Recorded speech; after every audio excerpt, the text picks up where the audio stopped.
Visa Waiver Program.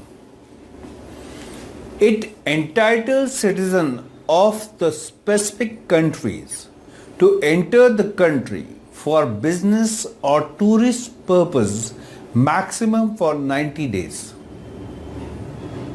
यह कुछ देशों के नागरिकों को व्यापार या पर्यटन के लिए अधिकतम 90 दिनों के लिए देश में प्रवेश करने का अधिकार देता है.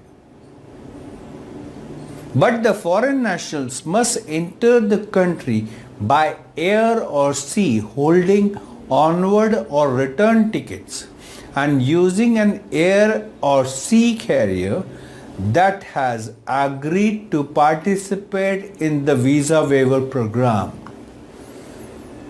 लेकिन विदेशी नागरिकों को हवा या समुद्र के रास्ते देश में प्रवेश करना होगा.